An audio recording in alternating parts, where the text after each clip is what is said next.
right? Mm. Name a government plan that has been successful. Ooh. Mm. Post office, DMV? Social Security, Mm. mm, Mm. Medicare. Oof. Yeah. We Mm. need the theme music for Do Jeopardy. do Ding. do do Exactly. Yeah. do do do. Yeah. Ooh, I can't think. I'm tapped out. And you know I what got I'm nothing. also going to throw in there? What? Government created plans. I would agree. You know what I found is interesting. Now we're starting to see this next generation, particularly X per se, maybe some of the baby boomers. They they're retiring with the full use of traditional or let's say typical. I wouldn't say Mm-hmm. they're traditional. Typical financial planning, maxing out these government created plans, and what's happening is it's not working as they had thought. They're not able to pull out as much money as they thought. They're getting hit with more taxes than they thought, and they're going to have to go back to work. I agree.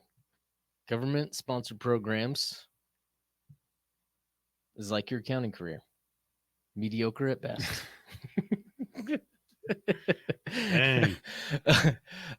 If right, I think that's I agree 100% with a lot of the realization is people are starting to realize that hey man, I don't have all these advantages that even my parents would have had. Right, my parents had low taxes, low inflation, rising stock market. This generation is not going to have that working for them, and so they're realizing kind of the same stuff that I realized when I was younger is that man, this isn't going to work out the way that I'm anticipating it. And so we have a lot of young clients that are calling in looking for options, and infinite banking is a great option for somebody that's looking. Why is that? Control. Mm. When you outsource your money, right? One is you're giving up control over it, but number two is uh you have no desire, right, from our last episode to make sure that this thing's going to work for you. When you take control of your finances, you realize, hey, it's on me. I'm the one that has got to make this thing work. And so there is a responsibility of yourself to go out there and learn how to create or how to play this game of creating income. And I think that's the biggest difference. When you outsource your money to somebody else, is you usually sit back and just hope and pray that it turns out for you. Well said, Cam. Thanks. Thanks. And in fact, that's kind of what I highlighted here on page 66. In the second paragraph in the bottom left, what he's highlighting is he's talking about government. And what he says is the 10,000 that you put into your pension plan last year was not your money and you know it. Mm. Man, I couldn't tell you the number of times that I've had conversations with individuals about the amount of money that's in their retirement plans, and I'll ask them how much money you have, what's the balance, this and that, and they go, "Well, I got 100,000." Mm. Exactly, right. So then you got to Mm. walk them through and be like, "Do you really have 100?" Yeah, yeah, that's my balance. That's what I got. Do you what type of account is it? 401k. So it's a deferred account. Yeah, okay. So you've got money in there, and part of that money, those contributions are taxes that you've just chosen not to pay yet, Mm. right? Oh yeah, yeah, yeah. Okay, okay. So if you have $100,000 balance, how much do you think roughly is going to be paid in taxes?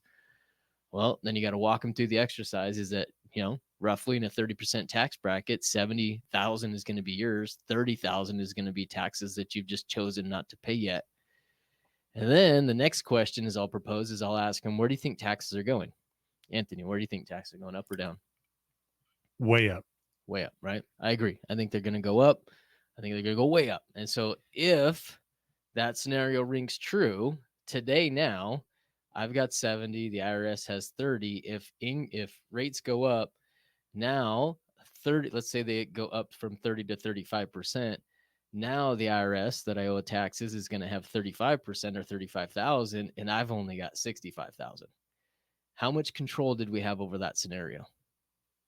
Zero. Zero, right? And people, they know this, but they don't know it, right? So until you walk them through this example, they go, oh, wow, yeah, I guess you're right. And everybody knows taxes are going to go up, but they're not taking any action to avoid this scenario. And so that's one of the scenarios that we'll walk somebody through. And again, I think I like the way that he put that is that was not your money and you know it.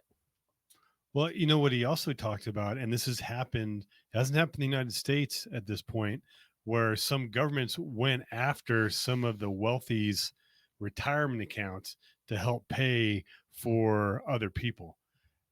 And he puts that in there. Honestly, I do think that that is a concern, but we're not ones to really incite fear. I think I don't know how realistic it is. I do think that is possible. You want to see the entire episode? Click here. If you want to learn how investors use infinite banking to increase their returns and lower their taxes, click here.